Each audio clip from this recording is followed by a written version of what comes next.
Estão me escutando agora? Boa tarde, sim. Boa tarde. Tarde. Eu deu um problema no meu computador aqui, então estou tendo que fazer umas improvisações aqui. Então eu vou ter que compartilhar a minha tela no PDF, tá? Então eu vou compartilhar e eu quero que vocês me digam. Vocês já estão vendo minha tela? Vocês já estão vendo minha tela, não tá? Tá, então agora vocês estão vendo um arquivo PDF, não é isso? Isso. Tá. Então vai ter que ser meio dessa maneira hoje aí, tá? Mas depois eu mando esse negócio direitinho para vocês.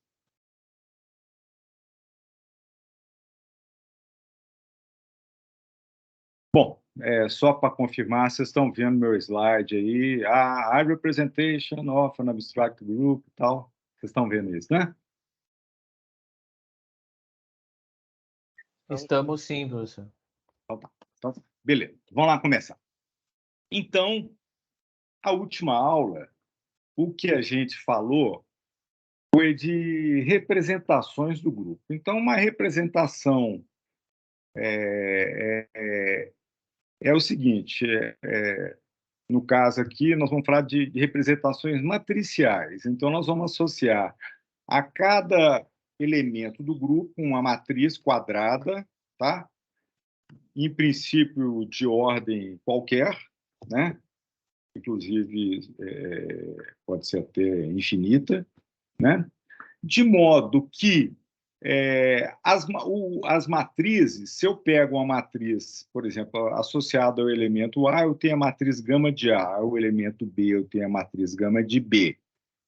Se a matriz associada ao produto AB for o produto matricial da matriz A pela matriz B, né? Ou seja, se a multiplicação de matriz obedecer à regra de multiplicação do grupo, a gente tem uma representação, né? O que eu disse que então representação é uma coisa, são matrizes, né? E não necessariamente as matrizes são diferentes para elementos diferentes do grupo. Eu posso ter a mesma matriz associada a diferentes elementos do grupo. Então, isso foi uma coisa importante. Depois, eu discuti com vocês um conceito das representações redutíveis e irredutíveis, né? Primeiro, eu tinha falado que se eu tiver um conjunto de matrizes que formam a representação, se eu fizer uma transformação de similaridade, uma transformação onde é como se fosse uma mudança de base, a representação é a mesma representação, é equivalente. Ela só está representada numa base diferente, num sistema de coordenadas nesse espaço de dimensão H aí, é diferente, né?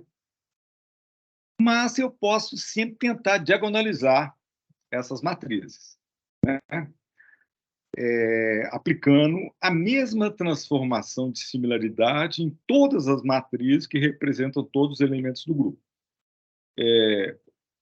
Em alguns casos, como eu mostrei no último aula, eu consigo diagonalizar todas as matrizes do associado a todos os elementos do grupo, mas nos casos mais gerais eu não consigo, mas muitas vezes eu consigo diagonalizar por blocos. Então, aqui vocês estão vendo que eu tenho uma diagonalização por blocos, onde eu tenho blocos onde eu tenho elementos não nulos, e eu tenho blocos aqui, ó, onde todos os elementos são iguais a zero, né? Então, isso aqui é uma representação, eu consigo colocar na forma de blocos. Se eu conseguir colocar uma matriz na forma de blocos, eu digo que ela é redutível, que eu reduzi ela a simplesmente uma matriz maior, que é formada por blocos, né? Então, eu consegui reduzir ela naquela estrutura de blocos. Mas, se eu não conseguir mais reduzir todas as matrizes para uma estrutura de blocos e para a mesma estrutura de blocos, então aquela matriz é irredutível, eu não consigo mais colocar ela na forma de blocos, né? Bom,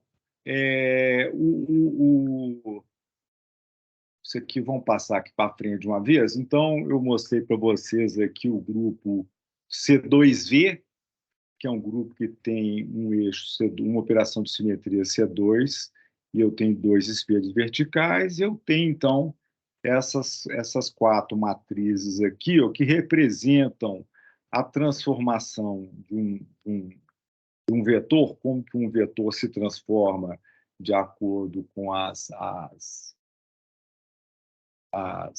operações de simetria, tá certo? Mas alguém, no fim da última aula, fez uma pergunta e eu já queria falar agora. Essas matrizes que estão associadas às transformações de um vetor, elas formam a representação, obviamente formam a representação. Agora, existem representações que não têm nada a ver com transformação de vetor, tá bom? Eu usei como exemplo para exemplificar para vocês matrizes redutíveis e irredutíveis. Então, nesse caso aqui, ó, vocês percebem que as quatro matrizes são diagonais, então essa aqui é uma representação redutível, como se eu tivesse a soma de três representações unidimensionais, né? A primeira é o elemento XX, depois o YY e o ZZ, né? Depois eu peguei, bom, esse grupo parecido. Eu peguei agora o grupo C4V, que tem, então, 8 operações de simetria, e o que eu mostrei para vocês aqui é que agora, nesse C4V, eu não consigo mais colocar todas as 8, eu não consigo diagonalizar todas as 8 matrizes.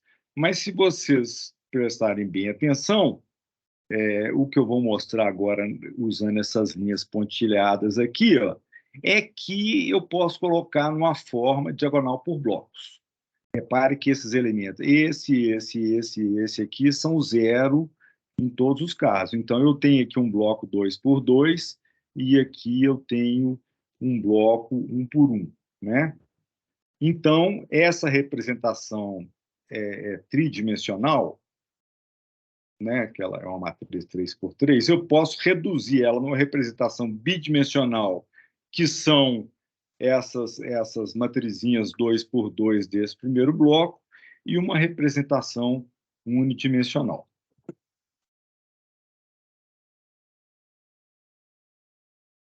Bom, depois eu peguei o grupo C3V, e ele tem 6 elementos de simetria, tem o eixo C3, então vai ter as operações de simetria C3, rotação de 120 e 240, e eu tenho esses espelhos verticais, e eu consigo, então, escrever as matrizes que transformam um vetor com coordenadas x, y e z. Então, são essas matrizes, e a gente percebe que também aqui nesse caso, eu não consigo diagonalizar todas ao mesmo tempo, com a mesma transformação de similaridade, mas eu consigo ver que eu tenho aqui um bloco 2 por 2, eu tenho um bloco 2 por 2 e um bloco 1 por 1, então, nesse caso, eu tenho essa representação, ela é redutível. Eu reduzo ela numa representação bidimensional, que é formada por essas matrizes aqui, que é o primeiro bloco em 2 por 2, e uma unidimensional, que é o elemento ZZ, né? Bom, aí depois eu discuti com vocês o teorema da ortogonalidade, né? Que é o teorema que vai dar, então, a partir dele, a partir dele, nós vamos, então, a gente consegue deduzir tudo que a gente vai falar. Eu não vou discutir a dedução dele, vou só apresentar ele, como eu mostrei na última aula. Então, a gente tem que prestar atenção primeiro na quantidade de tem superescrito, subscrito, tem uma coisa entre parênteses. Então, vamos ver aqui. Então, é importante a gente ver que se eu tenho aqui gama, I, de R, Mi, Ni, significa o gama é uma matriz, tá? O gama é uma matriz. Depois, o I é o nome da representação irredutível. Então, o I é um índice que vai designar a representação irredutível. O R representa o elemento do grupo. Então, você vê que o R vai de 1 até H, onde H é a ordem do grupo, né? E Mi é o índice da linha, Ni é o índice da coluna, né? Então, reparem que esse teorema me diz a seguinte coisa: se eu tiver o produto do elemento mini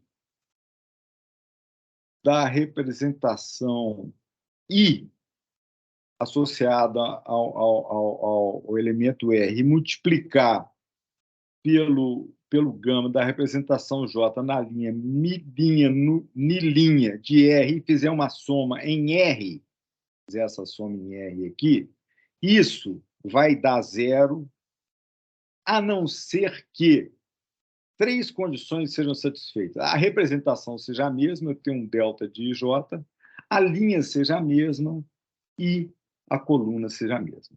Então, repare que isso aí é um produto escalar. É um produto escalar num espaço de H dimensões. Né? Se vocês fizerem o produto escalar em 3 dimensões, é exatamente isso. Então, a gente está aí, o que nós estamos vendo é que, de certa maneira, a gente pode pensar que cada elemento de uma representação irredutível, se ela for unidimensional, é o próprio número, se ela for bidimensional, tem um índice da linha e da coluna. Cada elemento de uma representação é como se fosse uma componente do vetor associado a uma operação de simetria R, né? Esse espaço de R dimensões. Bom, então, isso é muito importante, porque, de cara, como eu mostrei para vocês aqui na última aula, basicamente o seguinte: bom, depois eu vou falar uma coisa que é uma consequência, mas eu já vou falar aqui antes. A gente sabe que o número de representações irredutíveis é igual ao número de classes, né? Então, eu sei o número de representações irredutíveis. Se eu sei o número de representações irredutíveis, quantos elementos de matriz que eu vou ter distintos, né? O número de elementos que eu vou ter é o seguinte: se a representação for unidimensional, eu vou ter 1. Se ela for bidimensional, eu vou ter 4, que é uma matriz 2 por 2. Se ela for tridimensional, vai ter 9. Então, vai ser a soma do quadrado das dimensões das representações irredutíveis. Se eu somar o quadrado das dimensões, eu tenho isso aí tem que ser igual ao tamanho desse espaço, ao tamanho de vetores ortogonais. Né? Isso aqui é um teorema de ortogonalidade, é o tamanho, é o tamanho é a ordem, então é o número de vetores unidimensionais. Então, a primeira coisa que a gente tem é exatamente que se eu somar o quadrado de todas as representações irredutíveis, isso tem que dar a ordem do grupo. Né? Então, isso aqui eu mostrei aqui, por exemplo, esse grupo aqui é o grupo, aquele grupo D3 que a gente eu venho mostrando ele, que era aquele do A, B, C, D, e F, né? Onde vocês lembram que eu mostrei que ele tem 3 classes, uma classe formada pela identidade, outra classe por A, B, C e a outra por D e F. Então, se ela tem 3 classes, ela tem 3 representações irredutíveis, né? E o que eu sei é que a soma do quadrado das dimensões das representações irredutíveis tem que ser igual à ordem do grupo, que é igual a 6. Então, nesse caso aqui, a única possibilidade é eu ter 1 mais 1 mais 4. Então, o que eu sei que desse grupo que eu vou ter 3 representações irredutíveis, 2 unidimensionais e uma bidimensional. Bom, agora, como que eu acho as representações irredutíveis? Basicamente, do término da ortogonalidade, eu vou ter lá o número de equações e o número de incógnitas, então eu consigo, fazendo todas as relações de ortogonalidade entre linhas, colunas e representações, eu consigo determinar todos. Primeiro, consigo determinar todos os elementos de matriz das representações irredutíveis, né? Então, eu parti aqui de um caso, usei aquela representação vetorial para dar um exemplo, mas vocês têm que pensar que essas matrizes podem não ter nada a ver com a transformação de um vetor, mas são matrizes que obedecem ao teorema da ortogonalidade, né? Aqui. Então, Professor, oi. desculpa eu te interromper, mas eu acho que aproveitar isso que você falou de transformar vetor, porque eu fiquei com a dúvida no seguinte: tem representações que não vão transformar vetor, tudo bem, mas elas têm o papel de transformar alguma coisa? Tem sim. Eu fiz o paralelo lá com a relatividade com o grupo de Lorentz, que daí você tem lá, transforma a representação lá do grupo de Lorentz, que é 3×3, ela transforma vetor, aí a 2×2 ela vai transformar spinor, e aí tem uma lá que vai transformar tensor, então cada uma tem, claro que não é grupo finito, né, mas cada uma tem um papel para transformar um objeto matemático diferente. Aí eu pensei, pô, é a mesma coisa, então? Parecido? Exatamente. Então, vamos te dar o exemplo mais claro. Vão ser, por exemplo, posso pensar nos harmônicos esféricos. Tá certo? Lembra que o harmônico esférico de ordem 0 é um escalar, o harmônico de esfera de ordem 1 são os vetores. Então, o que eu estou falando são os harmônicos de esfera de ordem 1. Mas você vai ter harmônico esfera de ordem 2, de 3, de 4. E, no fundo, você vai ver que, no fundo, as representações irredutíveis do grupo da esfera são os harmônicos esféricos. Tá? Então, mais para frente, eu vou falar. Então, você tem, basicamente, as outras representações, elas vão, de alguma maneira, transformar harmônicos esféricos de ordem mais alta do que o 1. Tá bom? Entendi. Perfeito. Obrigado. Então, vai chegar uma hora que eu vou mostrar para vocês. Eu vou mostrar, vou partir, por exemplo, vamos imaginar que você tem um átomo de hidrogênio, tem a simetria esférica, então você tem as autofunções do átomo de hidrogênio, tem lá aquela parte que é ligada aos harmônicos esféricos, e depois nós vamos ver o que acontece quando eu boto um átomo de hidrogênio, um átomo qualquer, num ambiente cuja simetria não é mais esférica. Tá bom? Aí você vai ver que as outras representações vão ser úteis para transformações de harmônicos esféricos de ordem mais alta. Respondeu aí, Pedro? Respondeu sim, perfeito. Obrigado, professor. Agora, uma outra coisa muito importante é o seguinte: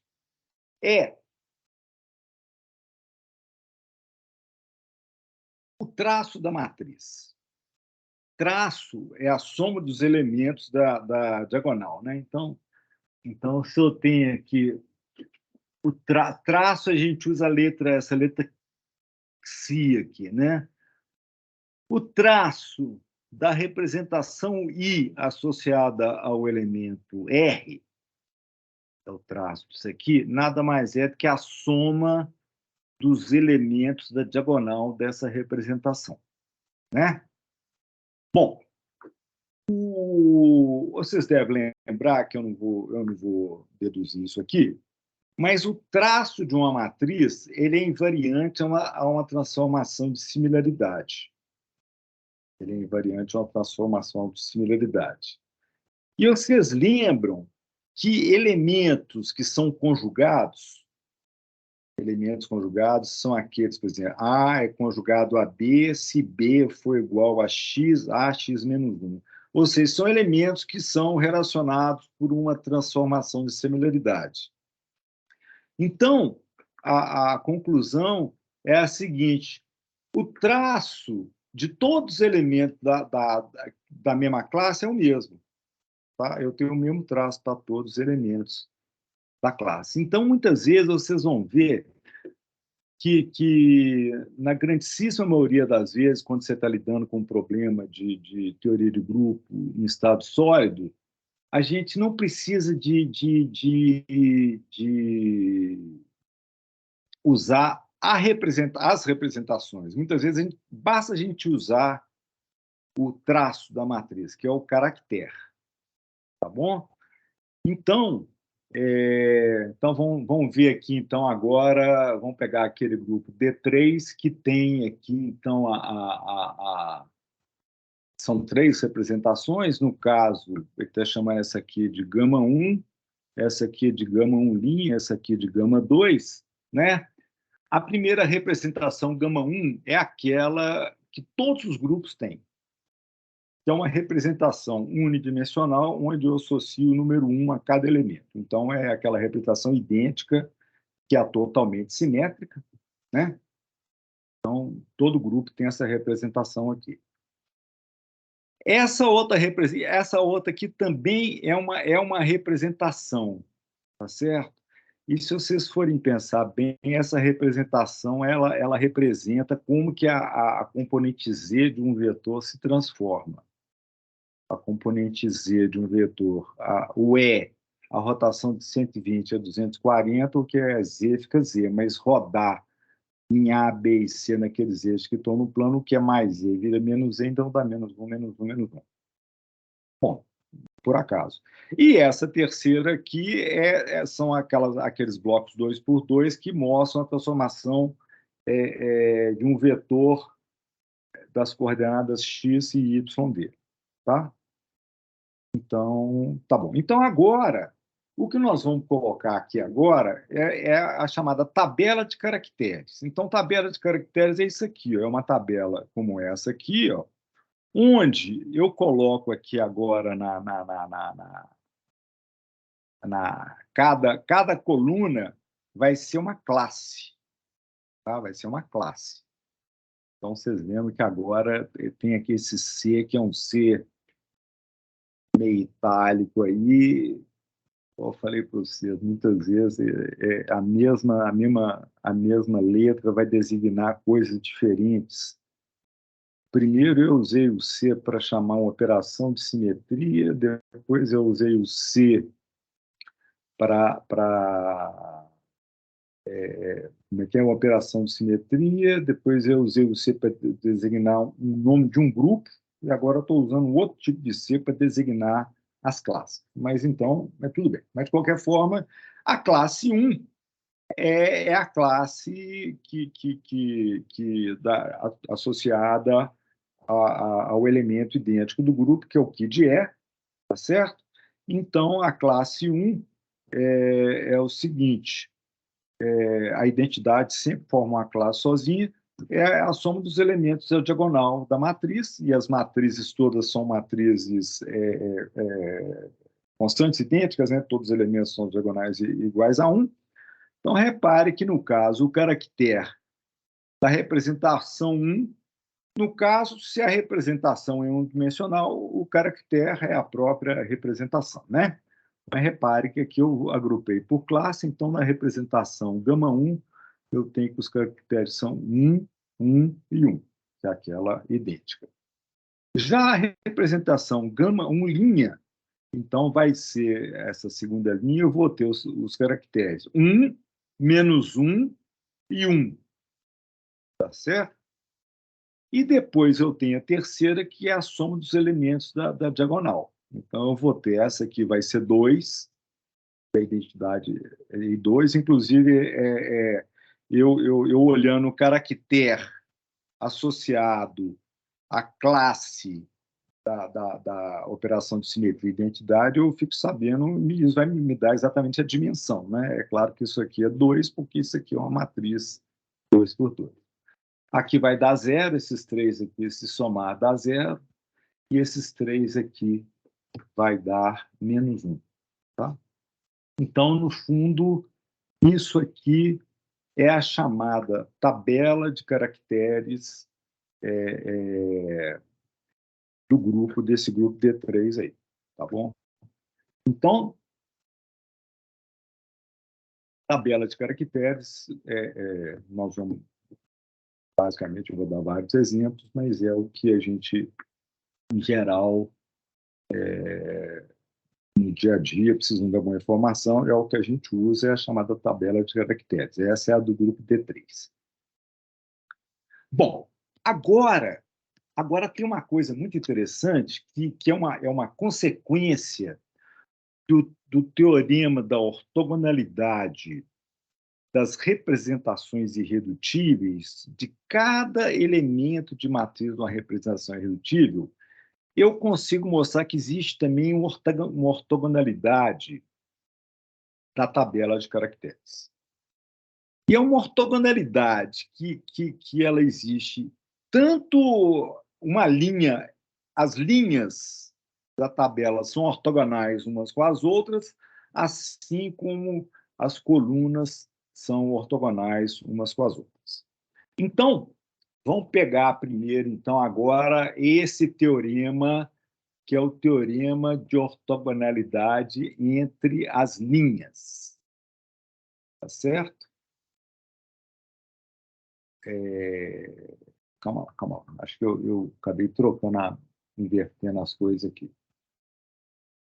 Exatamente. Entre as linhas. Então, para eu fazer agora... então, mais ou menos dado por isso aqui. Ó.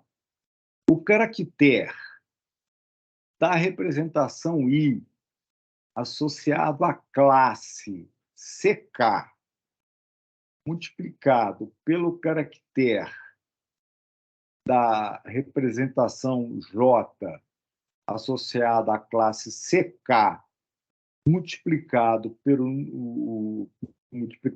número de elementos daquela classe, então isso vai ser 0, a não ser que I seja igual a J, a não ser que seja a mesma representação irredutível. Então, vamos pegar, se eu pegar γ1, vamos pegar essas duas linhas aqui. Ó. Então, eu vou multiplicar primeiro esse número por esse, mais esse por esse, vezes 3, que aqui agora, repare que agora essa classe, eu estou somando as classes, né? Esse por esse, mais esse por esse, vezes 3, mais esse por esse, vezes 2. Né? Então, por que 3? É porque o número de elementos da classe, essa classe aqui, ó, ela tem 3 elementos, o A, B e C. Já essa outra classe aqui tem 2 elementos. Então, 1 vezes 1 mais -3 mais 2 dá 0. Né?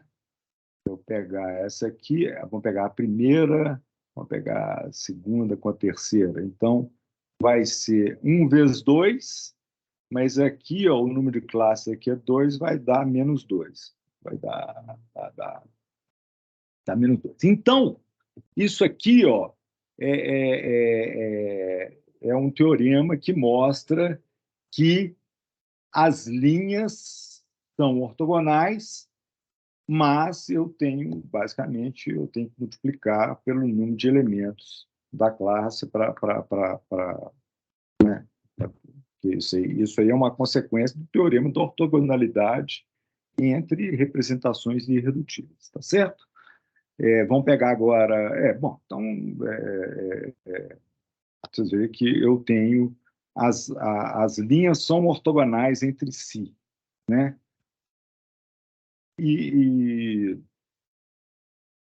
Tá. E do mais, se eu pegar essa por essa mesmo, essa por essa, se eu pegar a mesma representação I, vai dar 1 mais 3 mais 2, 6, que é a ordem do grupo, que é 6. Tá bom? Bom, mas também sai do teorema da ortogonalidade a ortogonalidade entre as colunas de uma tabela de caractere. Aqui, no caso, é mais fácil, que não tem que multiplicar por nada. Então, aqui agora, eu vou estar somando, eu vou estar somando nas representações, isso vezes isso, mais isso vezes isso, mais isso vezes isso. Então, simplesmente, eu estou somando nas representações o elemento CK, né? O elemento CK pelo elemento CK'. Então, eu estou agora fazendo produtos de classes diferentes e somando nas representações irredutíveis. Então, o que eu tenho é que se de CK asterisco é o conjugado, no caso de ser um número complexo, né? Vezes eu estou somando em I, se de CK', isso aqui, ó, se eu tiver com... vai ter um delta de KK'. Ou seja, se eu tiver com classes diferentes, isso aqui dá 0. Então, no fundo, isso aqui é uma ortogonalidade entre as colunas. Vocês podem ver que se eu pegar 1 vezes 1 mais 1 vezes menos 1, deu 0. 1 vezes 1, 1. Mais 1 vezes 1 dá 2, 2 vezes menos 2 dá 0. Então, isso aqui agora vai me dar a ortogonalidade entre as linhas e as colunas de uma tabela de caracteres. Certo? Bom, então, com isso também, muitas vezes eu consigo achar os caracteres simplesmente trabalhando com... Eu tenho aí as relações de ortogonalidade e eu posso determinar os caracteres, né, associados às diferentes representações irredutíveis de um determinado grupo. Bom, então agora, o que eu vou falar agora vai ser o seguinte: vai ser agora o nome das representações irredutíveis. Então, vocês lembram que eu discuti com vocês o nome de grupo, nome dos grupos. Agora eu vou dar nome para as representações irredutíveis. Vou dar nome. Existem notações diferentes, tá certo? Mas eu vou usar essa notação, que é a mais comum, que é a mais usada, que é a seguinte. Primeiro, se uma representação for unidimensional, eu vou escolher 2 letras para ela, ou A ou B. Depois eu vou mostrar quando eu uso A e quando eu uso B. A ou B significa uma representação unidimensional. Tá? Agora aqui apareceu a letra E de novo. As representações bidimensionais eu chamo de E, mas que não tem nada a ver com a identidade. Eu estou usando o E agora, a letra E agora, com uma outra finalidade, que é denominar, dar um nome para uma representação irredutível bidimensional. Tá? Então, deixando claro aqui que esse E não tem nada a ver com aquele E que eu estou falando lá desde o começo, que é o elemento de identidade, que é a operação de simetria que deixa um objeto, que não faz nada com o objeto, né? Mas aqui não, aqui o E aqui o nome da representação bidimensional. Vocês vão ver que depois vai ter um subscrito, superescrito e tal, mas tudo bem. Eu vou explicar. As representações tridimensionais normalmente são chamadas de T, tá? São as tridimensionais. Tem o nome T. Ou, em alguns livros, F. A impressão que eu tenho é que isso tudo vem do alemão. Eu não sei, mas como eu sou alemão, eu não sei dizer para vocês a origem, por que chama T e F. Mas assim, na grande maioria das vezes, a gente que trabalha com espectroscopia usa a letra T. Mas, eventualmente, vocês podem ver uma representação tridimensional com F. Mas aí, no caso, não é T ou é a mesma coisa, tá? Bom, e depois uma representação de dimensão 4 é G, uma de dimensão 5 é H, e assim por diante. Nós, como não vamos trabalhar... Hoje eu vou dar um exemplo de uma representação de dimensão 4, uma de dimensão 5, mas em física da matéria condensada, física dos sólidos, praticamente a gente só vai trabalhar com representações unidimensionais, bidimensionais ou tridimensionais. Tá. Bom, agora, vamos pegar uma representação unidimensional. Quando que eu chamo de A e quando que eu chamo de B?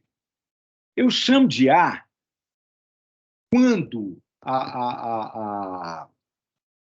se eu pego uma rotação CN, se o caractere, no caso, a própria representação, se o número associado a ele for mais 1, chama A. Se for menos 1, chama B. Tá? Ou seja, a representação unidimensional é chamada de A quando ela for... Professor, Oi? eu não entendi muito bem o que significa esse simétrico e antissimétrico, por exemplo, em relação aos espelhos ali embaixo.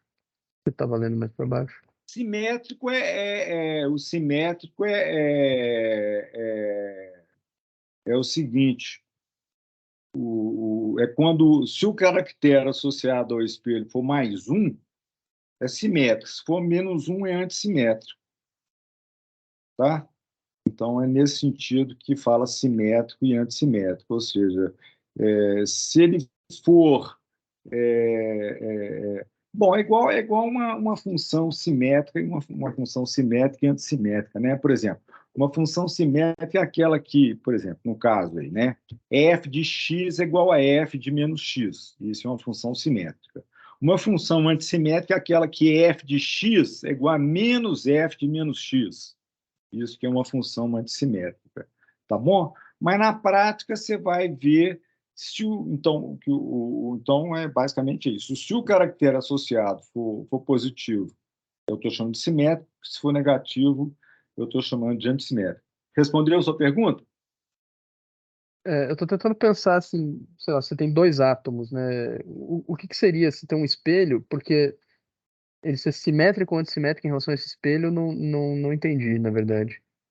Por exemplo, se você tem um subscrito 1 ali, um E1, por exemplo, Tá, e um E2, qual que seria a diferença dos dois?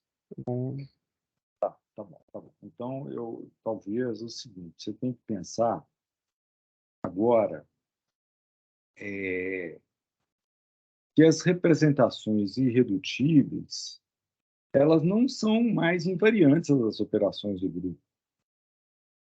Tá? Então, basicamente, mesmo eu tendo uma molécula simétrica, eu posso ter uma representação irredutível que seja antissimétrica. Não sei se é por aí que você está pensando.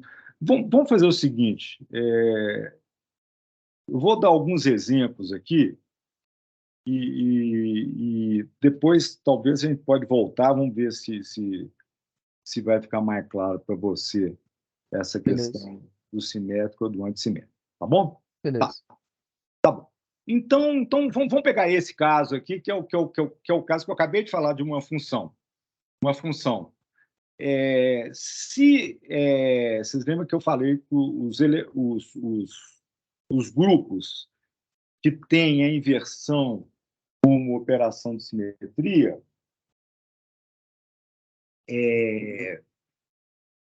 eles têm a paridade. Eles têm paridade. Então, eles podem ser do tipo simétricos e antissimétricos, com relação à inversão. Então, aí é exatamente o que eu falei. Você tem uma função f de x, y, z. Como é que é a função f de menos x, menos y, menos z? Tá? Se f de menos x, menos y, menos z for igual a f de x, y, z, então essa função é simétrica. Agora, se f de menos x, menos y, menos z for igual a menos f de x, y, z, ela é antissimétrica. Tá? Bom, no caso, uma função simétrica em relação à inversão, a gente chama de uma função par. E uma função antissimétrica, a gente chama de uma função ímpar. Tá? E agora, sim, agora isso aqui, eu sei que vem do alemão. Então, para as representações que são simétricas em relação à inversão, eu vou usar o subscrito G, que é Gerad. Gerad, em alemão, par. E se ela for antissimétrica, eu tenho o subscrito U, que é ímpar. Então, as funções elas têm paridade. Elas são ou pares ou são ímpares. Isso é um requisito. Tá? Depois, se elas forem simétricas em relação a um espelho horizontal, eu uso o subscrito linhas. Se ela for antissimétrica, duas linhas. Se ela for simétrica em relação a um espelho vertical, eu uso o subscrito 1 ou o subscrito 2. Vamos ver alguns exemplos aqui que talvez ajude a gente aqui a ver aqui. Tá, então vamos começar lá daquele grupo C2V. Tá? Do grupo C2V. Reparem que o grupo C2V, então, se vocês fizerem ele tem 4 elementos, o grupo C2V. Se vocês fizerem a tabela de multiplicação, eu vou mandar um exercício, tá? Para vocês fazerem. Acho que, no máximo até amanhã, vocês aplicarem, fazer umas continhas com tabela de multiplicação. Mas se vocês pegarem esse grupo C2V, vocês vão ver que cada elemento forma uma classe. Tá? Cada elemento forma uma classe, então eu tenho 4 classes. Se eu tenho 4 classes, eu tenho 4 representações irredutíveis. E, obviamente, a soma dos quadrados delas tem que ser igual a 4, então eu tenho 4 representações unidimensionais. Repare que 3 delas saem aqui das matrizes de transformação de um vetor. Você vê que essa A1 aqui, ó, essa é a componente ZZ aqui das matrizes, tá? Porque se você pegar esse grupo C2V, ele vai ter um eixo C2 perpendicular ao plano e 2 espelhos.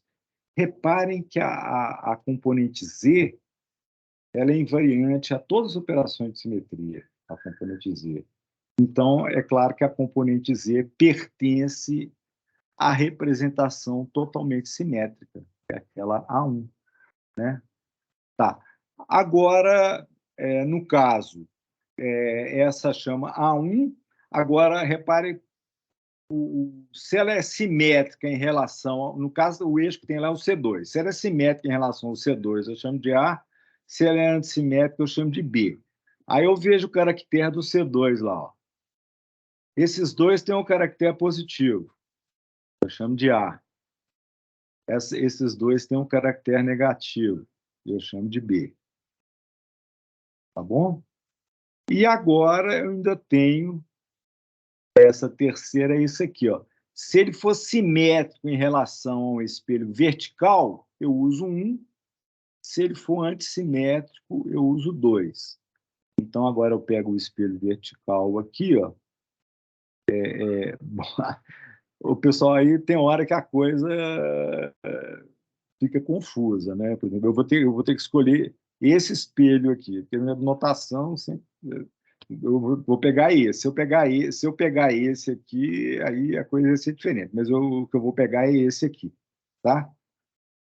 Então tem hora que tem coisa que é assim, que alguém definiu de um jeito e tudo mais. Então repare que eu pego esse aqui é positivo com relação ao espelho, esse aqui é positivo, então o índice é 1. Se ele for negativo, o índice é 2. Então, eu estou elegendo um determinado espelho, ou X ou Y, para designar a. Então, essa coisa de nome de representação, isso vai depender muito também da escolha de eixos. Tá? Então, de qualquer forma, só para vocês entenderem que a gente tem que diferenciar, a gente tem que dar nome para as representações, tem que diferenciar elas, então tem essas convenções que eu mostrei na transparência anterior.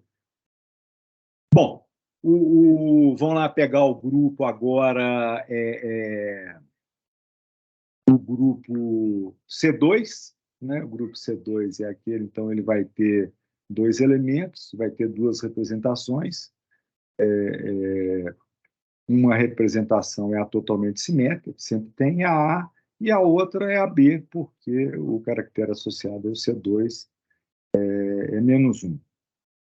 Vamos lá, na transparência anterior eu tinha mostrado exatamente o C2V, né? Então tá, o C2V é o que eu já tinha mostrado. Esse aqui é o D2, tá? Bom, aí no caso do D2, tem coisas que, por exemplo, aí vai ter 3, ele tem identidade, um eixo C2 em termos de Z, em termos de Y, em termos de X. Normalmente, nesse caso aqui, aí assim, a invariante é um eixo C2, mas ele tem 3 eixos C2. Tá? Bom, então, a maneira como eles designam, que essa representação aqui é a A1, talvez nem precisasse desse 1 aqui, bastava chamar A, talvez, eu tirei isso, mas a representação A1, porque não tem A2, né? Então, no princípio, não precisava de chamar A1, bastava chamar A. Mas, tá. E eu vou ter essas 3 aqui, que é a B1, a B2 e a B3, porque cada uma delas vai ter um negativo para um dos eixos C2 aí, tá? Então, esses são os grupos, então repare que esses grupos, todos que eu mostrei até agora, são grupos onde que cada elemento forma uma classe, tá? O número de classes é igual ao número de elementos, que é igual ao número de representações irredutíveis. Então, vocês estão vendo que eu tenho aqui 4 classes, 4 representações e todas unidimensionais, né? Bom, agora nós vamos para o grupo 4V. 4V. O 4V, reparem que eu mostrei para vocês, primeiro, que aí eu peguei aquelas matrizes de transformação de um vetor e mostrei para vocês, por exemplo, que o elemento Z ele é invariante a todas as operações de simetria, então ele está aqui agora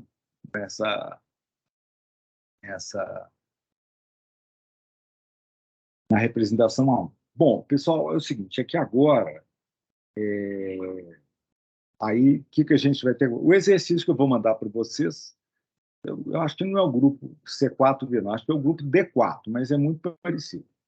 Bom, o que vocês vão ver é o seguinte, aí o que vocês têm que fazer, a primeira coisa é determinar o número de classes de um grupo. E para determinar o número de classes, você tem que ir lá na tabela de caractere e fazer todas aquelas relações de conjugação. Tá?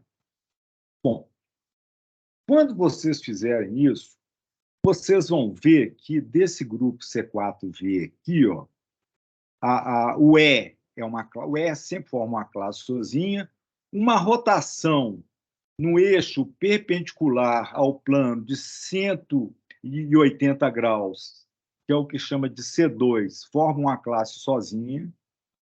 Tá?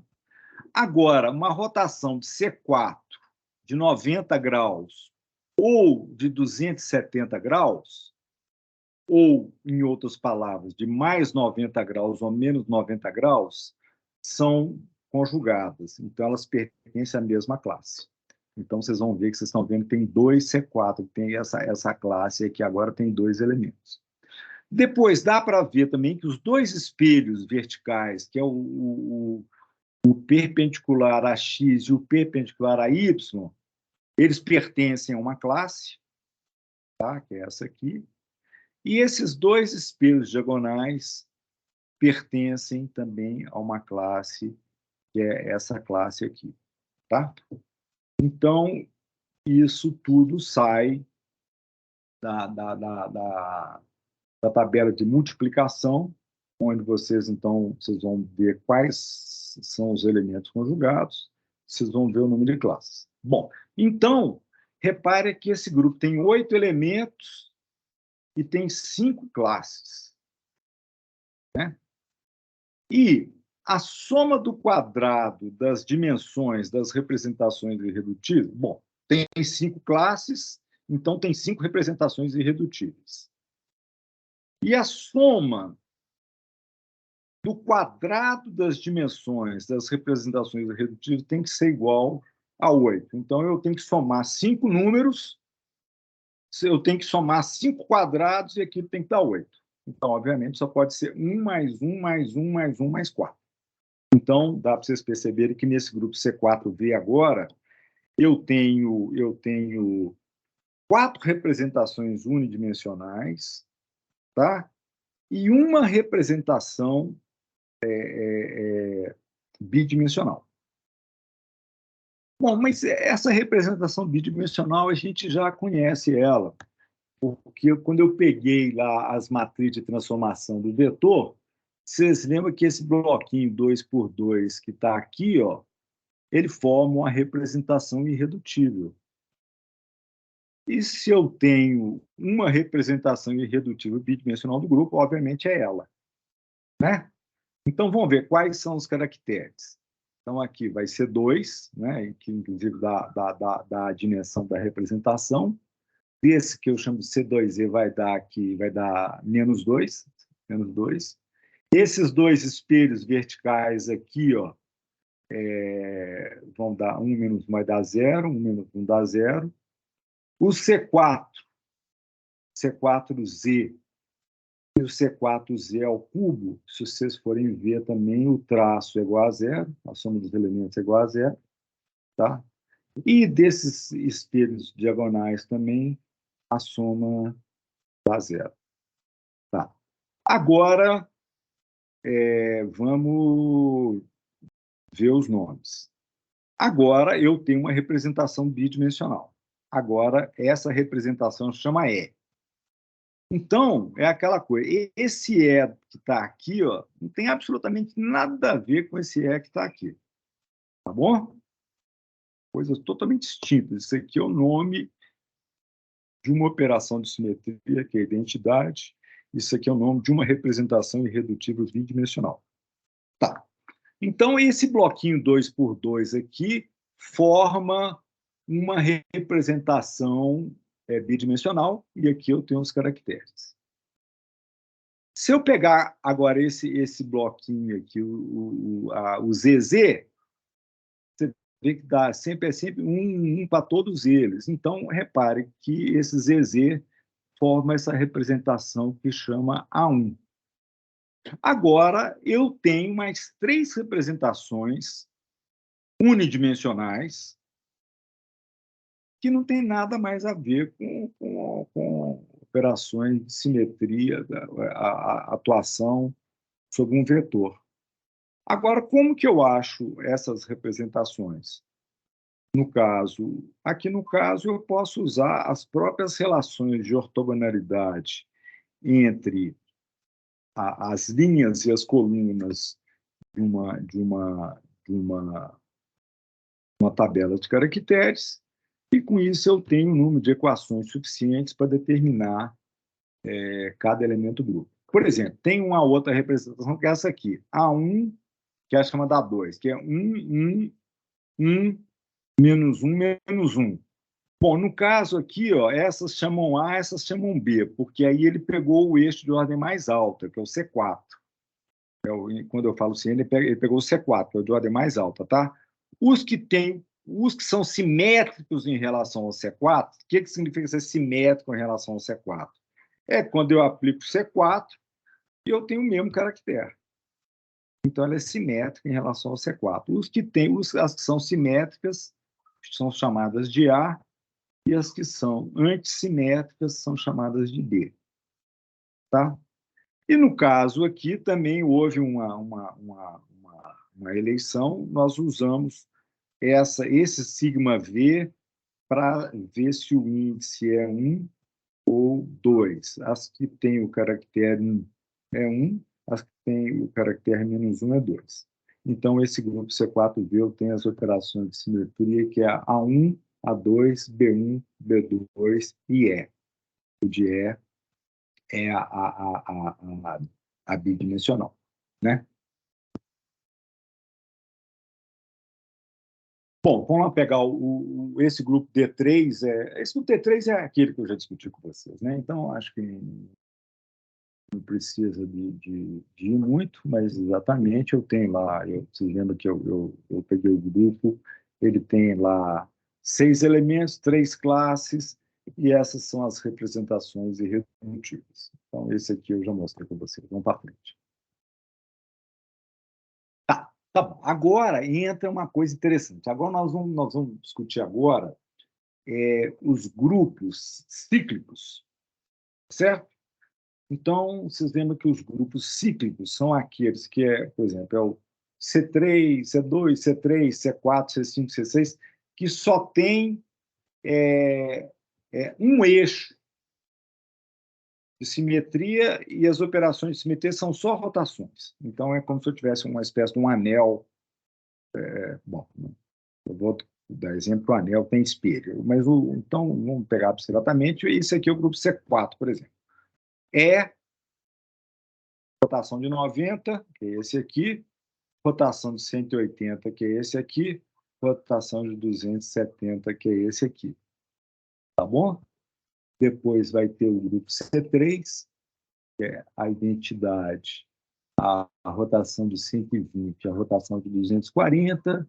Eu vou ter aqui o grupo C6, que é aqui no caso, eu tenho aqui rotação de 60 graus, de 120, 180, 240 e 300, né? São essas aqui. Bom, pessoal, se vocês fizerem, pegar esse grupo aqui, ó, esse grupo, e se vocês fizerem as relações de conjugação, vocês vão ver a seguinte coisa, que esse grupo ele tem duas classes. Esses grupos cíclicos são um pouquinho complicados, assim, mas basicamente ele tem duas classes, esses dois elementos, apesar de estarem aqui essa é uma tabela de critério que, bom, depois eu explico para vocês do porquê, mas ele tem, de fato, ele tem duas classes, então ele tem duas representações irredutíveis, tá? Mas no caso desse grupo cíclico, acontece o seguinte, que acontece na hora que eu faço as relações de ortogonalidade, vão aparecer esses números complexos aqui, tá? Então, essa é uma representação bidimensional um pouquinho diferente, que um elemento é como se uma representação onde uma linha é o conjugado da outra. Aqui é ômega, aqui é ômega 2, aqui é ômega 2, isso aqui é ômega, tá? Bom, então, a mesma coisa para o grupo C6. Bom, vamos lá para o grupo C4.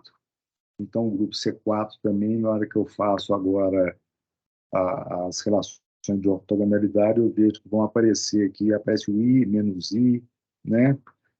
E no grupo C6, que é um grupo cíclico, então vão aparecer, vai ter a representação A representação E, tem essa E' e essa E duas linhas, tá? Então é como se, repare que uma linha dessas aqui é o complexo conjugado da de baixo. Então é uma bidimensional diferente aí. Bom, então agora nós vamos discutir uma outra coisa que vai ser útil para a gente, que é o seguinte, que vai ser agora o produto direto de representações. Tá? Então, antes de mais nada, eu tinha discutido com vocês, digamos que a matriz A seja isso aqui. Ó. Eu tenho a matriz A, que é essa matriz 2 por 2 aqui. Essa matriz 2 por 2. E essa matriz B é essa matriz 3 por 3 aqui. Tá? Eu posso, então agora o que eu vou falar é da soma direta e do produto direto. A soma direta eu já falei. Era como se eu pegasse essa matriz que é 2 por 2 e essa que é 3 por 3, e eu vou montar uma matriz que é 5 por 5. Eu vou pegar o bloquinho 2 por 2, vou botar o bloquinho 2 por 2 aqui, vou botar o bloquinho 3 por 3 aqui, e o resto é tudo zero. É tudo zero aqui. Então, quando eu estava falando de representações redutíveis, é quando eu posso colocar aquela representação como uma soma direta de representações irredutíveis. Então, isso aqui é a soma direta. Tá? Então, até então, eu estava falando da soma direta. Agora não, agora nós vamos falar do produto direto, que é uma outra coisa. O produto direto, agora, da matriz, se eu tenho uma matriz 2 por 2 por uma matriz 3 por 3, vai ser uma matriz 6 por 6. É como se eu pegasse cada elemento, eu vou pegar A11, multiplico por todos os elementos da matriz B, A12, multiplico por todos da matriz B, A21, A22. Então, eu tenho A1 vezes B1. Então, eu vou ter aqui agora o produto direto da matriz A pela matriz B, é isso aqui, que é uma matriz 6 por 6. Tá certo? Bom, então, isso vai ser bom, porque nós vamos discutir agora, então, produto direto de representações irredutíveis. Bom, no caso aqui, então, acabou que putz, eu devia ter, eu não tenho a tabela de caracteres aqui, mas então vamos pegar agora o produto direto do grupo D3 pelo grupo I, que é o grupo da inversão. O grupo D3, repare, então, que ele tem... Bom, agora, então, eu tinha chamado de gama 1, gama 1' e gama 2, agora vamos pegar o grupo D3, essa que é a denominação para as representações. Essa vai chamar A1, essa vai chamar A2, por que A? Porque ela é simétrica em relação ao C3, e essa que é bidimensional vai chamar E. Então, eu tenho A1, A2 e E. Tá? Bom, depois, vamos pegar o grupo I. O grupo I, ele só tem a identidade e a inversão. Tá? Então, essa é a tabela de caracteres. Então, agora, repare, quando o grupo tem a inversão, as representações irredutíveis têm paridade. Elas são ou pares ou ímpares, ou seja, elas são ou do tipo G ou do tipo U. Tá? Bom, se eu pegasse agora o produto direto desse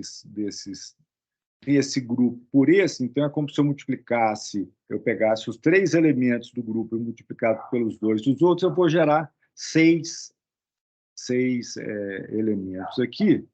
Do jeito que aqui está escrito o produto mesmo, mas no fundo isso aqui acaba gerando um espelho. Mas é como se eu pegasse esses 3 elementos, vou multiplicar por E e por I. Quando eu multiplico por E da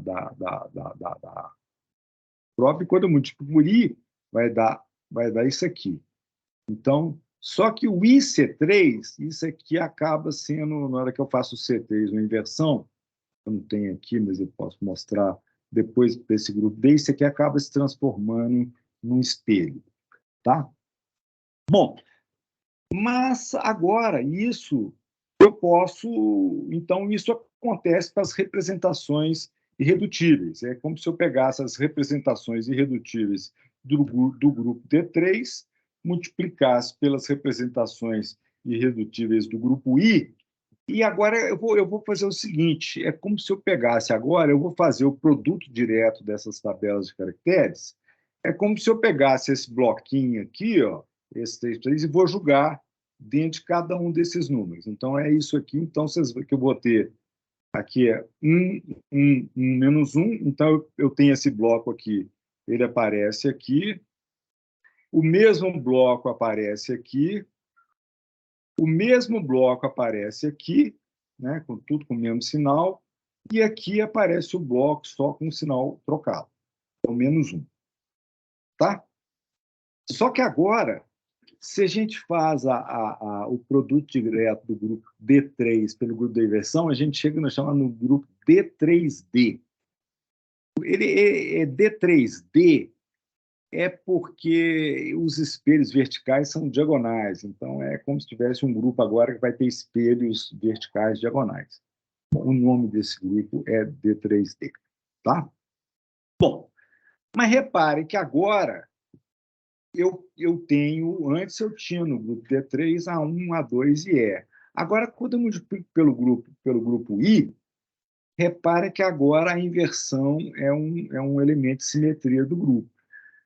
E se a inversão é um elemento de simetria do grupo, então as representações têm paridade.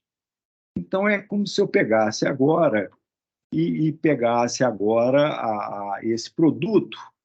E eu vou olhar, depois que eu fiz esse produto direto aqui dessas tabelas, bom, os que são invariantes à inversão, ou seja, quando eu aplico a inversão, tenho um número positivo, são esses 3, 1 e o 2. Então, eu tenho que dar mais um índicezinho aqui, que é o G, que a função é par. Então, nesse caso desse grupo, a representação totalmente simétrica é a chamada A1G. E aqui eu vou ter uma outra que é a A2G. E aquela bidimensional, ela vai ser a EG. Tá? Vai ser a EG. E depois aquelas que são antissimétricas em relação à inversão, onde o caractere é negativo, elas são ímpares. Então, elas vão ter lá o índicezinho U. Então, agora eu vou ter A1U, A2U e EU, que são, então,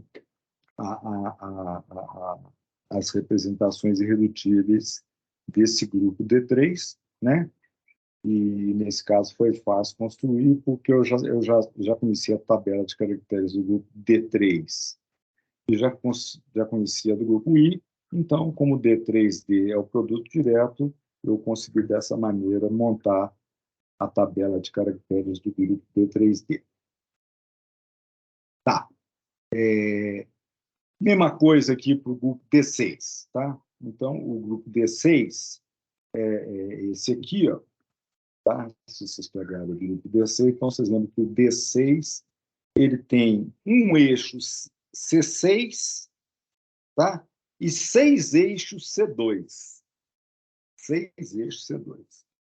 Bom, na hora que vocês fizerem aí teria que fazer a tabela de multiplicação e a estrutura de classe. Vocês vão ver, por exemplo, dessa rotação desse eixo C6 que está na perpendicular ao plano, se eu pegar a rotação de mais 60 ou menos 60, eu vou ter o mesmo caractere. Então, o que eu chamo de C6 aqui, eu tenho dois elementos, que é o mais 60 e menos 60.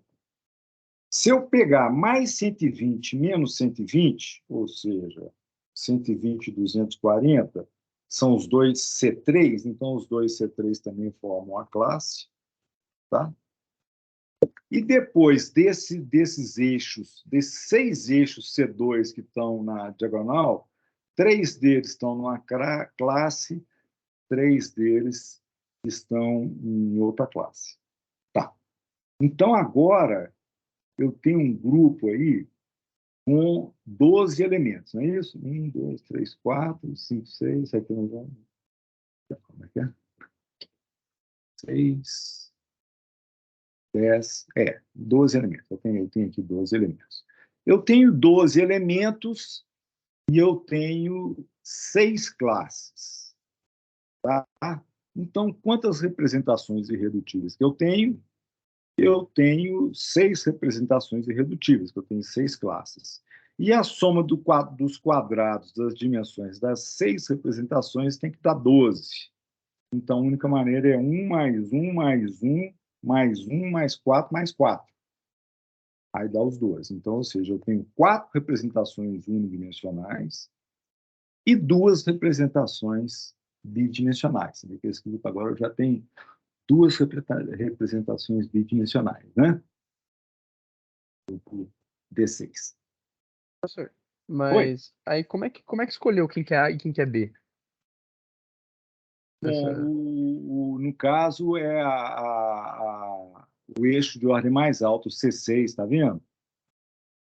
O C6 aqui, os que são positivos, ele chamou de A, os que são negativos, ele chamou de B. Sempre pega a operação de ordem mais alta. Ah, tá, entendi.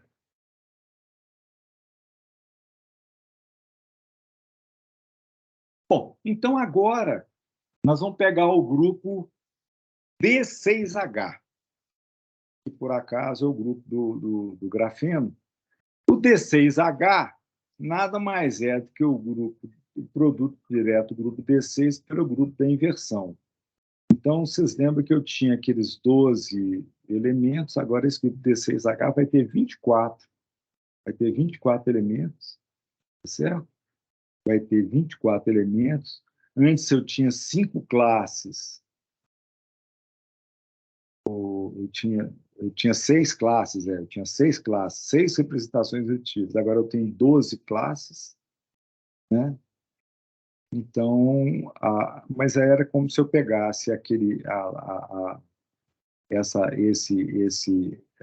esse bloco 6x6 e colocasse aqui o bloco 6x6, o bloco 6x6, o bloco 6x6, o bloco 6x6 multiplicado por menos 1, né? Então, eu vou ter aqui a tabela de caracteres do grupo D6H, que é essa, onde que agora, basicamente, como esse é um grupo centrosimétrico, ou seja, ele tem inversão como operação de simetria, as representações irredutíveis elas passam a ter paridade, as que têm um número positivo associado ao caractere da inversão são as pares, que eu boto mais um índicezinho G, e as que têm negativos são azul, que eu boto o índicezinho U. Tá? Bom, acho que tá bom. Agora, então, só para a gente encerrar uma parte, vem agora, aí, por enquanto estava tudo fácil. Peguei do grupo de ordem 2, 3, 4, 6, 12. Agora nós vamos para aqueles grupos que são os grupos do sistema cúbico. Do sistema cúbico, certo? Então, Esse é o grupo TD, é o grupo de todas as operações de simetria de um tetraedro. Tá? Reparem, esse grupo ele tem 24 elementos. Ele tem 24 elementos, ele tem a identidade, ele tem um tanto de eixo C3, ele tem um tanto de eixo C2, ele tem espelhos diagonais, inclusive tem aqui uma operação daquela inversão, rotação imprópria S4. Então, agora, vamos ver. Eu tenho aqui agora 24 elementos, mas agora eles estão agrupados em classes. Eu só tenho 5 classes. Certo? Então, agora, eu tenho 5 classes, eu tenho 5 representações irredutíveis. Então, agora eu vou ter que ter a soma de 5 quadrados, que vai me dar 24. E a soma de 5 quadrados para me dar 24 vai ser 9, mais 9, 18, mais 4, 22, 23, 24. Então, eu tenho que ter 2 representações unidimensionais, uma representação bidimensional e 2 representações tridimensionais. Né? E a dimensão da representação é muito clara, porque é o caractere do elemento de simetria E, que é a identidade, que é aquela matriz, que é uma matriz quadrada, onde diagonal, onde todos os elementos são iguais a 1. Então, o caractere da operação de simetria A te dá a dimensão da representação. Então, eu tenho uma representação A1, que sempre tem, né, que é totalmente simétrica.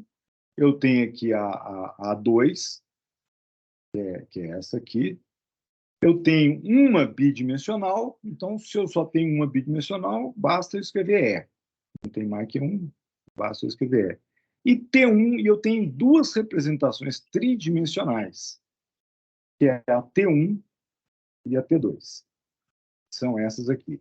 Então, pessoal, reparem que é claro, é óbvio que dessas representações tridimensionais do grupo TD, uma delas vai ser aquela que transforma o vetor.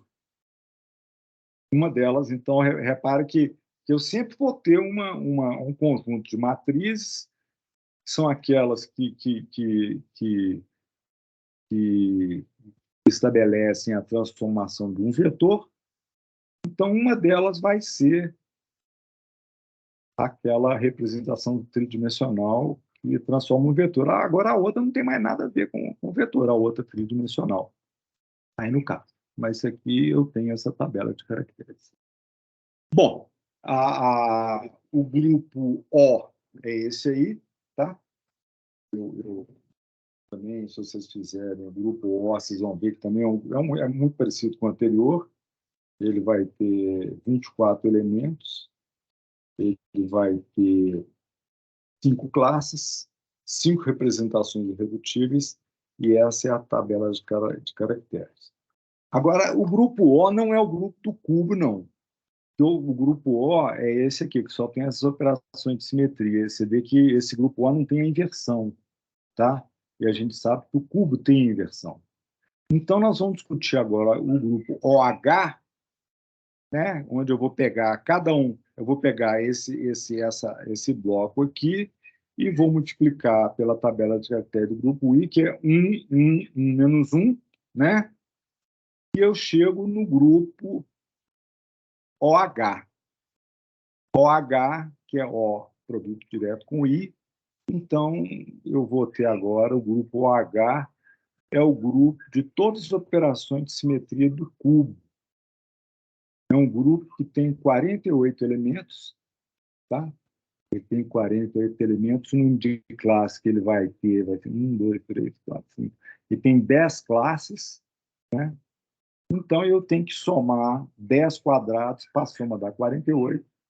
Mas aqui é fácil, é como se eu pegasse aquela tabela anterior, eu vou pegar as representações cujo caractere do I é positivo, vou botar mais um subscrito G, as que são negativas eu vou botar um subscrito U, e eu tenho aqui o nome das 10 representações irredutíveis do grupo OH. Eu tenho 4 unidimensionais, A1G, A2G, A1U, A2U. Eu tenho 2 bidimensionais, EG e EU. E eu tenho 4 tridimensionais, T1G, T2G, T1U, T2U. Tá? Bom, e depois, finalmente, nós vamos agora para o grupo I. O grupo I seria um grupo ligado ao dodecaedro e ao icosaedro, mas é um grupo, esse é um grupo que não é o grupo do dodecaedro e do icosaedro, porque ele não tem inversão. Tá? E o dodecaedro e o icosaedro tem inversão, mas eu tenho um grupo aqui, ó. Esse grupo aqui, ó, o H é 60. Ele tem 60 elementos. Tá? E na hora que vocês pegarem a tabela de multiplicação, vocês vão ver que ele tem eixos, operações do tipo C5, C5-2, C3, C2. Ele tem 5 classes. Se ele tem 5 classes, então ele vai ter 5 representações irredutíveis, tá certo? E a soma do quadrado das dimensões das representações irredutíveis tem que dar 60. Então, fazendo as contas, vocês vão ver que ele vai ter uma representação unidimensional, que é idêntica, que todos têm, 2 representações tridimensionais. Aqui, repare que aqui aqui a letra é F em vez de T, né? De vez em quando é F, de vez em quando é T. 2 tridimensionais, uma de dimensão 4, que é essa aqui, e uma de dimensão 5. Então, é como se eu tivesse 25, mais 16, mais 9, mais 9, mais 1, vai dar os 60. É exatamente, então, a tabela de caracteres do grupo I. E, finalmente, eu posso pegar agora a tabela de caracteres do grupo IH. Aí sim é o grupo das operações de simetria de um icosaedro e de um dodecaedro, onde agora eu tenho inversão. IH é o produto direto do grupo I maiúsculo pelo grupo I minúsculo, que é o da inversão, né? Esse grupo, você lembra que o I maiúsculo tinha 60 elementos, eles tinham 2, então agora o grupo IH tem 120 operações de simetria, ele tem 120 operações de simetria, ele tem 10 classes, então eu tenho que somar 10 quadrados para obter 120. Então, mas basicamente, como vocês já viram, basicamente eu peguei a tabela de caracteres do grupo I e simplesmente botei bloquinhos, ele positivo, positivo, positivo e negativo, e botei simplesmente, para cada representação do grupo I, eu botei par ou ímpar. Bom, eu vou parar por aqui.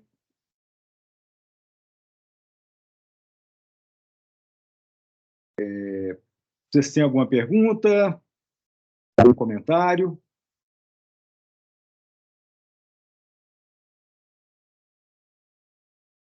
Então, a clássica pergunta. Vocês estão me escutando? Sim, estamos ouvindo sim.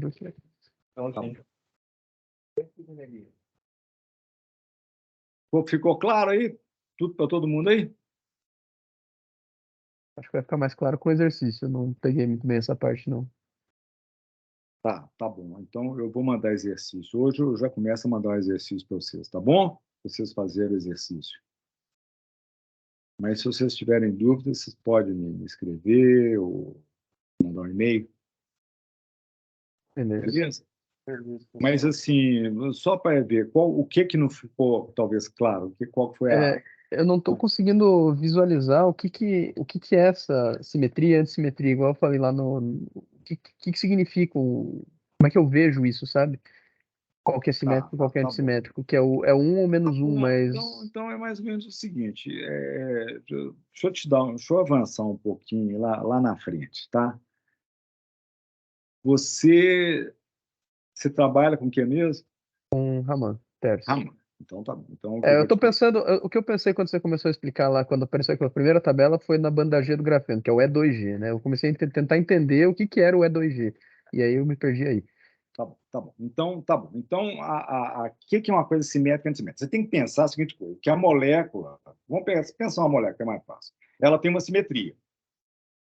Ela tem uma simetria, mas ela tem vários modos normais de vibração. E enquanto ela está vibrando, a simetria dela, a não ser em alguns casos especiais, ela vai ficar menos simétrica do que ela está. Você concorda? Porque a simetria é para os átomos todos na configuração de equilíbrio, Agora, para os modos normais de vibração, os átomos estão vibrando. Então, vamos pegar o modo vibrando, vamos congelar aquele modo vibrando. E vão ver quais operações de simetria que foram preservadas e quais que não foram, quando ele está vibrando. Tá certo? Uhum. Algumas foram preservadas, outras não. Porque, assim, digamos, eu tinha uma molécula, ela estava vibrando, na hora que ela vibrando, se eu congelar ela no amplitude máxima da vibração, não significa que todas as operações de simetria que ela tinha foram perdidas. Algumas vão ser mantidas, outras vão ser perdidas. Tá? Então, é como se eu tivesse uma vibração, eu vou ver se o átomo está vibrando, na hora está indo para um lado, na hora está indo para o outro. Os átomos, cada um está indo para um lado ou está indo para o outro. Quais operações de simetria que são preservadas e quais são perdidas? Então, por exemplo, digamos que assim, que pode ser que algumas operações sejam preservadas. Então, nesse caso, basicamente o que eu vou falar mais para frente é que cada modo normal de vibração pertence a uma representação irredutível. Tá? Então, cada modo normal de vibração se transforma de acordo com as operações de simetria da mesma forma como se transformam as operações, se transformam os caracteres em função da operação de simetria.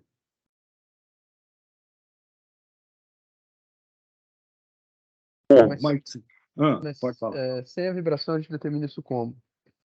Oi? Se eu não tiver a vibração, a gente tem como determinar isso? Porque assim, não sei. Tem jeito de determinar o quê? Qual que seria essa simetria? Qual que é o modo que seria simétrico ou qual que seria um antissimétrico nesse caso? Sem o quê? Sem levar em consideração a vibração nesse caso. Por exemplo, eu estou montando a tabela de caracteres do grafeno. Tá. Sei. Bom, por exemplo, então vamos pensar o grafeno. Então, já que você falou grafeno, tudo bem. O grafeno ele tem estrutura hexagonal. Tá certo? Na hora que você pega aquela banda G, que é o modo E2G, é uma subrede vibrando contra a outra. Você concorda que agora a simetria hexagonal vai ser perdida enquanto os átomos estiverem vibrando? Sim. Né? Então, obviamente, esse modo não pertence à representação idêntica, ele pertence a outra representação. Uhum. Tá? E na hora que ele está vibrando, na hora que você for olhar lá não apenas a tabela de caracteres, mas os elementos, as representações irredutíveis, você vai ver que quando ele está vibrando, ou quando os átomos estão para um lado ou que estão para o outro lado, que agora você vai pegar essa molécula, o grafeno vibrando, você vai congelar ele, mas fora da configuração de equilíbrio, e vai ver quais são as operações de simetria, qual é o efeito das operações de simetria sobre o átomo fora da configuração de equilíbrio. Aí sim você vai ver.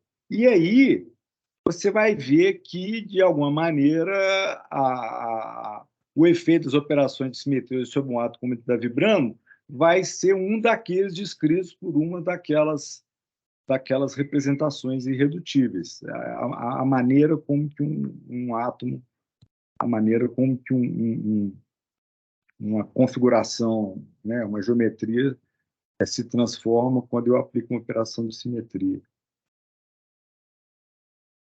Talvez, assim, isso ao longo do curso vai ficar mais claro quando eu for falando as coisas, tá? Porque Não, basicamente...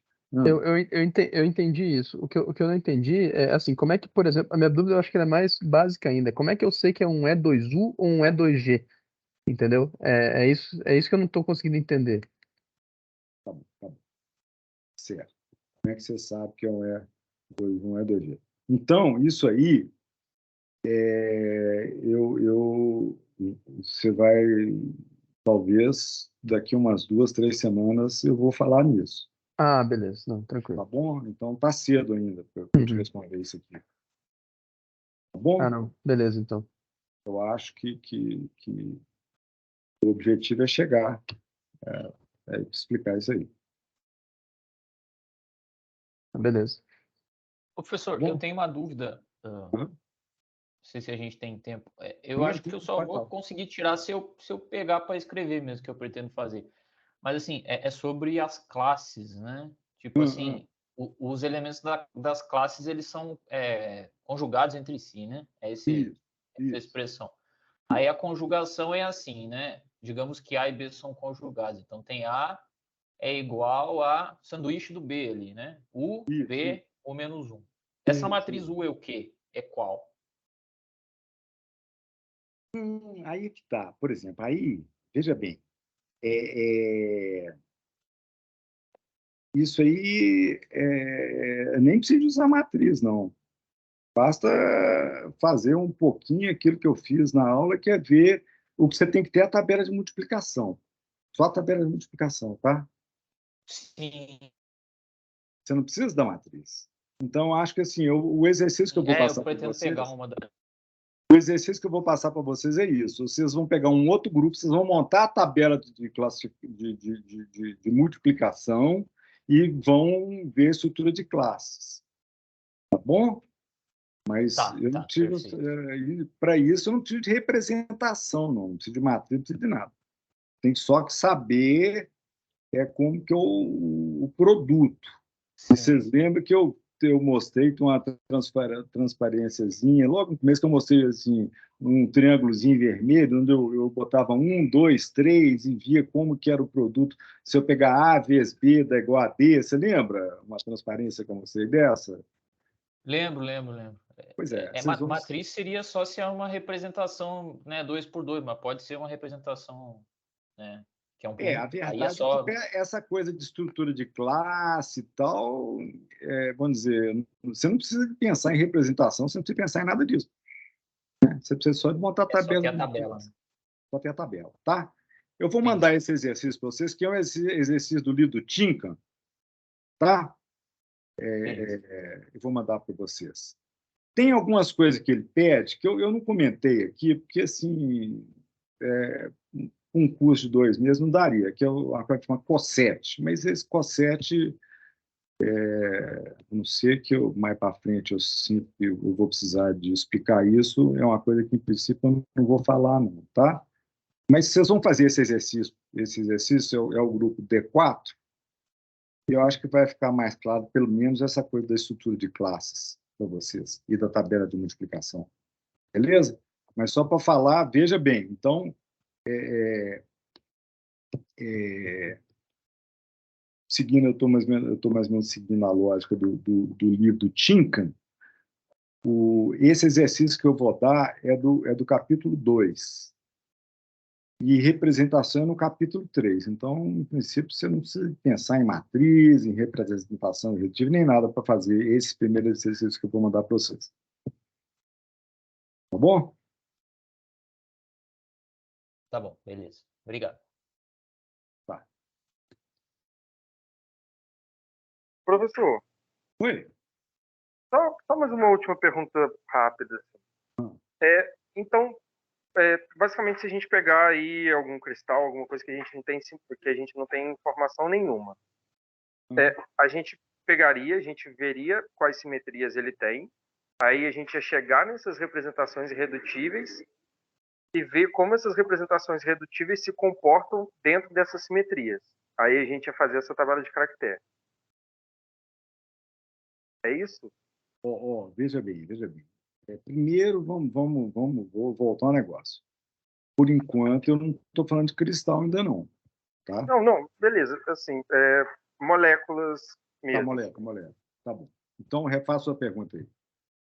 Então, se a gente pega uma molécula que a gente não tem informação, a gente veria as simetrias dela, certo. e aí depois a gente chega na representação irredutível, a gente vê como essa representação irredutível se comporta com essas simetrias, e aí que a gente determina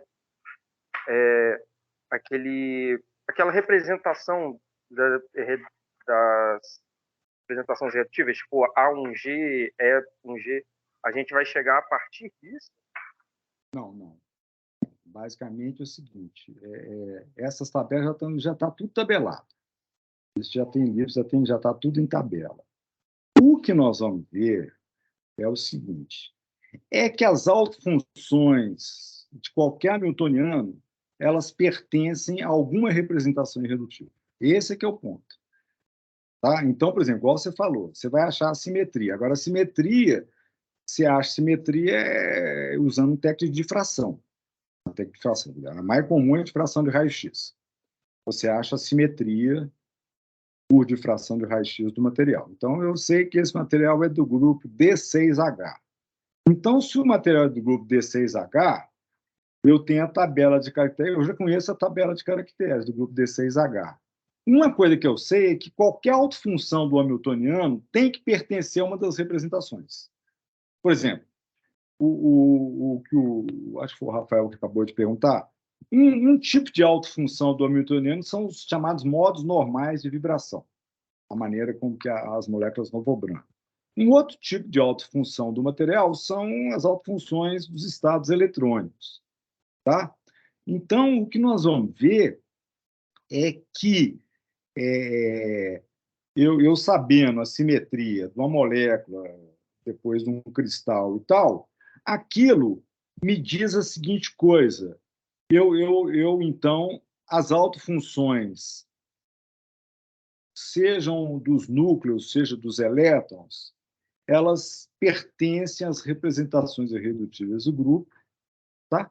E que já está tudo tabelado. Já está tudo tabelado. Tá? Deu para entender mais ou menos? Deu sim, obrigado. Tá bom, então. Então tá, pessoal, eu acho assim que eu sinto que assim que talvez algumas perguntas, algumas dúvidas que vocês estão tendo vão ficar mais claras quando a gente avançar um pouquinho mais no curso aí, tá bom? E basicamente eu acho que a coisa mais importante que eu quero dizer para vocês é isso. Qual que é a importância dessas representações irredutíveis, seja para molécula, seja para um cristal? É que as autofunções pertencem às representações irredutíveis. Não é essa que é a coisa.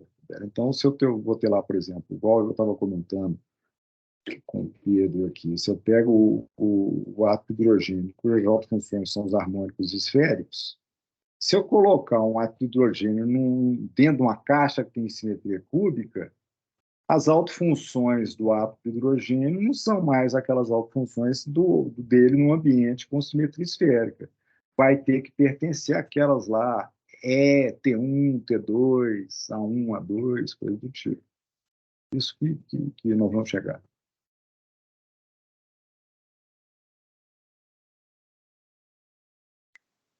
Beleza? Beleza, professor. Beleza. Então tá. Então eu vou Falou, professor. Até mais. desligar aqui. Até mais, pessoal. Passa aí. Até mais, professor. Obrigado. Falou, obrigado. Falou, gente. Até mais. Obrigado, professor. Até quinta. Até quinta, então. Até mais.